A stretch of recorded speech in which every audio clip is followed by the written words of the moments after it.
Hello, this is James St. James, and in this episode we're going to be talking about the 12 organs of the human body. Let's learn about the functional anatomy of the human body from a healer perspective so that we can reverse engineer intuitive healing so that we can re-engineer our body and mind to think and perform how we want.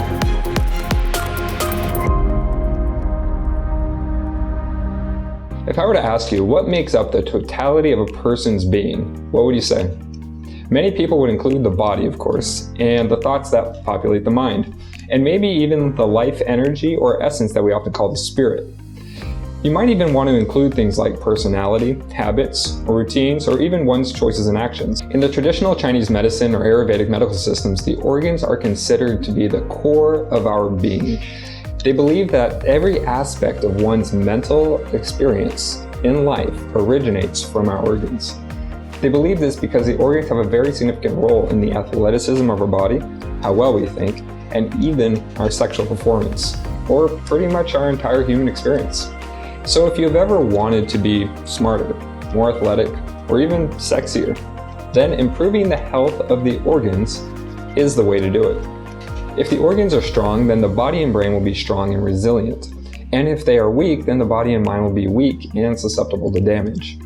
Have you ever wondered why some people have strict diets in an attempt to maintain their mentality and physical health, while others can seemingly eat whatever they want and feel absolutely fine? The difference may be due to their organ, and specifically digestive organs, operating at different levels.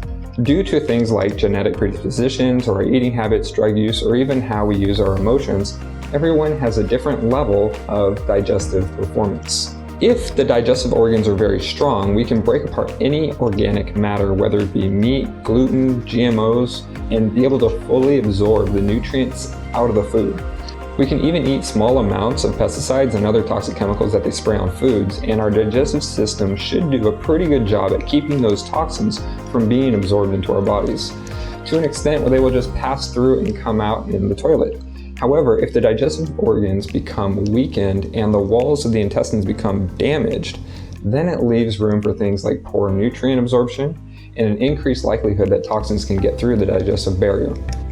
This can easily lead to malnutrition, food allergies, sensitivity, sleep problems, irritability, or even a lack of mental clarity, or a whole wide variety of other diseases. This is just one example where people can get vastly different results due to the differences in organ strength. Here are a few more examples from our 6-element theory that demonstrate some of the differences that we might see in someone's personality when someone has a particular organ that is strong. If someone has a strong liver, they will usually have a personality of being very fun and have plenty of energy. If someone has a strong small intestine, they tend to be generally very clear in thought, very logical people, very organized, and also empathetic towards others. If someone has strong kidneys, they'll have a strong will to persevere and be more likely to take on adventurous activities such as mountaineering or action sports. When it comes to personality traits that we have developed over many years, a lot of people, especially in the field of psychiatry, will focus a lot on one's way of thinking or their past events. While these are definitely triggers for making changes in one's personality, they are not where the changes get stored. Because the brain is highly adaptive, not much regarding our personality actually gets stored there. The things that store in the brain are usually just forms of logical reasoning, memory recall, and habits. But when it comes to changes in our emotional capabilities, which is a huge portion of what determines our overall personality, the organs are the main factor, and changes typically happen over many years, rather than in a matter of days or weeks. Sometimes a significant event can instantly cause a personality or emotional change that stays permanent. But again, this is not only the brain at fault, because our personality requires the total system, as the brain and the organs work together like a two-way street kind of. So our brain may want to temporarily block a certain memory or an emotion in a certain circumstance, especially a crisis, which will then cause a lack of electrical flow in the organs. If maintained long enough, the block that was created intentionally at first may become permanently rooted in the organs and possibly the connecting pathways to the organs.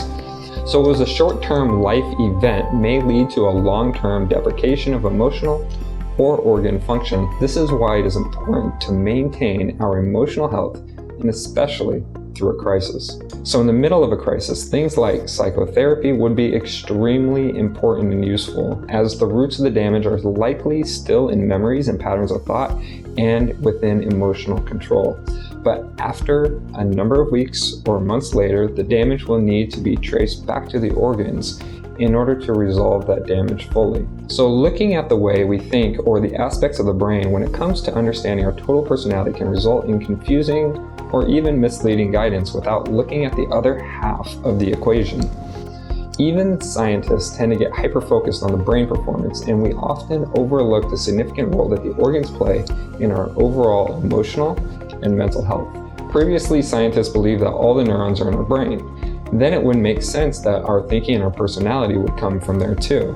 However, it turns out that actually 5% of our neurons, or about that, are actually located within our organs. And since the number of neurons in the average human organs are more than that of the average dog or even twice that of a cat, it's possible that our organs contribute directly to a substantial amount of our thinking and even our personality too.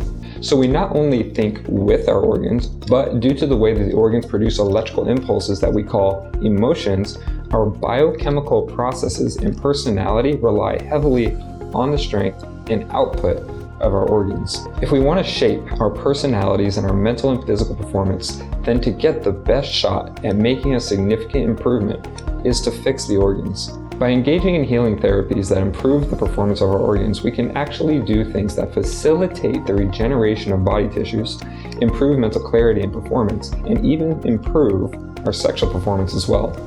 Basically, the organs are the core of the human being. Everything else is an accessory to the organs to adapt to the physical environment.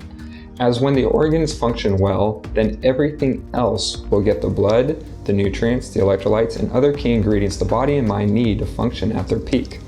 So the organs should be the primary focus when beginning your healing journey, especially the organs associated with the first three elements, earth, water, and fire, because these three elements are the foundation for our core vitality and give us the energy to do all other things. And if you aren't quite sure of what I'm referring to when I talk about the three elements, then I totally recommend watching episode 3 of the series that outlines the 6 elements within the human body so that you can understand what I'm referring to when I talk about earth, water, and fire element organs. In fact, a good healing strategy will often aim to repair the organs first. For trying to heal anything else without the support of the organs would be like trying to play a modern video game like WoW on a Windows 95 computer. And to say the least, it would be one hell of a struggle. So if you want to create a winning strategy and heal your unique ailments, then we are going to need to learn how we can fix and leverage the key healing functionalities of the organs. And creating winning strategies so that you can actually heal is what this channel is all about. So let's get started learning more about the organs. First off, let's talk about what the organs are and what do they do. There are 12 organs in the body. Actually, recently, the Scientific Council added a couple more organs to the list, but for the purpose of this channel and the healing process, we will just stick with the core 12. Each organ has a chemical role as well as an electrical role in the body, and usually the two are correlated. There are 12 organs in the human body, and fortunately for us, these 12 organs match up exactly with our 6 element theory, with each a positive and negative role that we covered in the second and third episodes of the series. This makes finding the correlation between the organs and things like emotions, chakras, and structures of the body more simple and straightforward. Furthermore, each organ has a positive and negative function and emotion, meaning each organ kind of has 2 modes of functioning and 2 sets of emotions it is responsible for producing, depending on how it's energized. So let's go over the 12 organs, their functions, and their emotions, starting with the first element, earth. The overall function of earth element organs is to nourish the body. So when it comes to nourishing the body, we might think of something like a craving.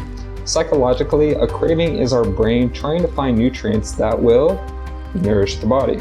Looking at this, it seems like a very earth element role, but not only does it seem like this, but in fact the earth element organs are the main factor from which cravings actually come from.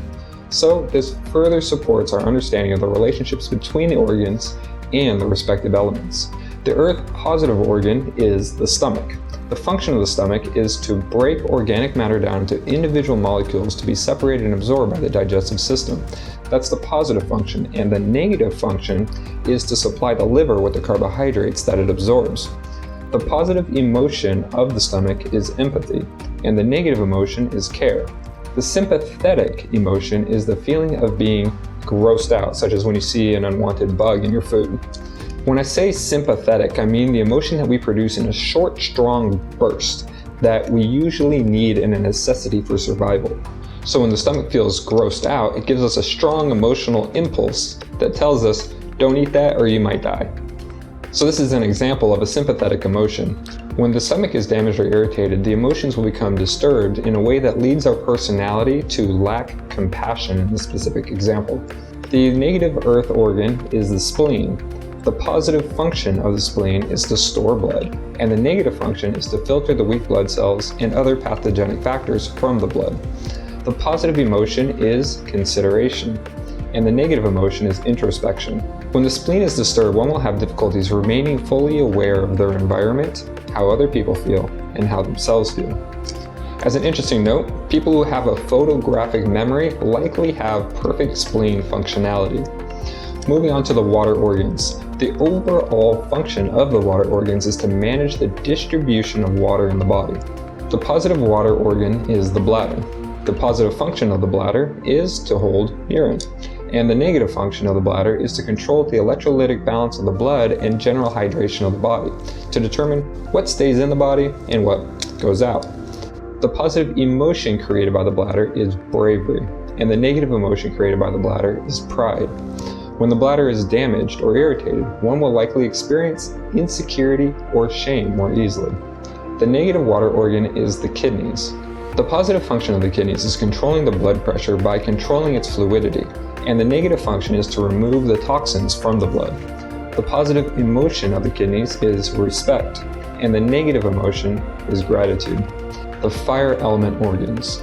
The overall function of the fire element organs is to distribute energy throughout the body in the form of carbohydrates. The positive fire organ is the gallbladder. The positive function of the gallbladder is to dispel digestive bile into the digestive tract, and the negative function is to monitor fat storage in conjunction with the thyroid and the liver. The positive emotion of the gallbladder is motivation and/or optimism, as one tends to lead to the other psychologically, and this can be interpreted by people as even confidence. The negative emotion for the gallbladder is alertness and/or focus. The negative fire organ is the liver.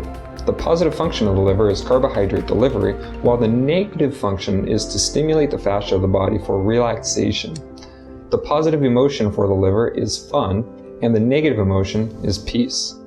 The sympathetic emotion of the liver is anger, and when the liver is disturbed, the emotion produced will be paranoia, as paranoia sets in when one feels a lack of peace. Next, the air organs.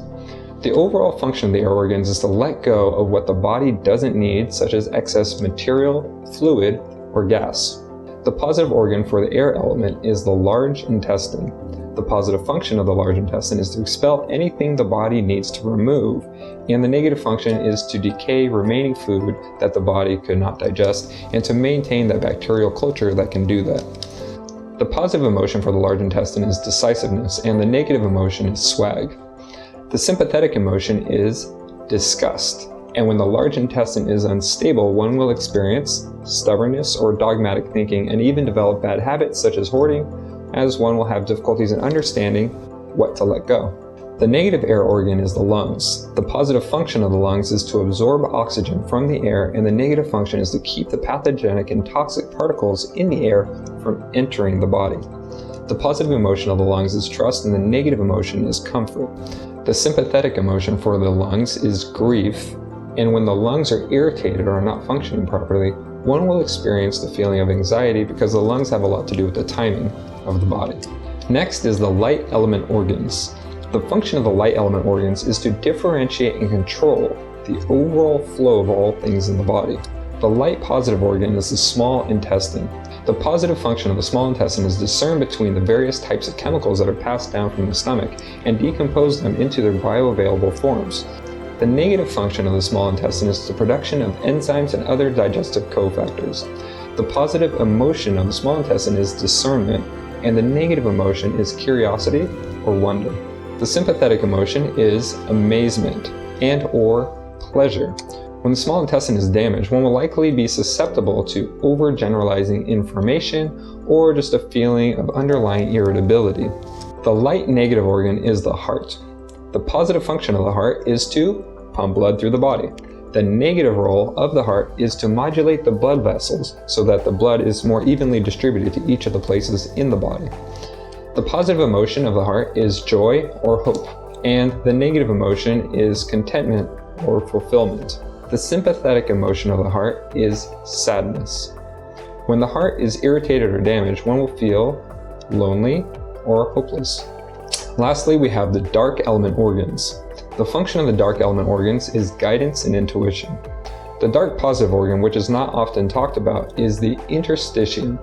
The positive function of the interstitium is to distribute water in partially liquid crystal form where it is immediately needed throughout the organ cavity to nourish and protect the organs.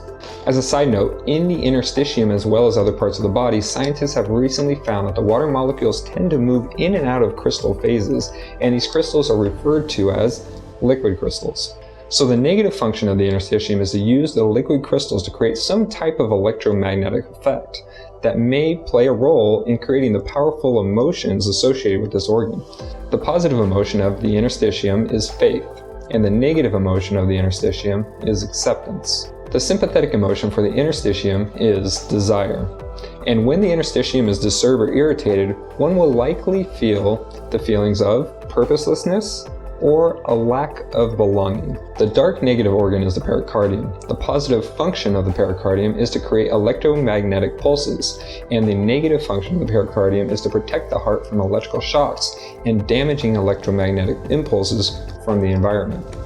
To give you an idea of the importance of this organ, if your pericardium stopped working suddenly, the electromagnetic waves in our environment would disrupt the electrical rhythm of the heart and likely cause a heart attack within a matter of minutes or hours. So the pericardium is what keeps that from happening. So the pericardium not only can create electromagnetic pulses, as studied by research centers such as HeartMath, but can also protect the heart from bad energy as well. The positive emotion of the pericardium is love, and the negative emotion is intuitive understanding. The sympathetic emotion is sorrow, and when the pericardium is disturbed, one will experience the emotions of hatred or misery. Now that we covered each of the organs and the respective functions both chemically and electrically, you might be asking, what would make the organs damaged, and why would the organs produce their disturbed emotion? See, when an organ becomes damaged in some way, either the chemical functionality or the electrical functionality, or both, will become hindered.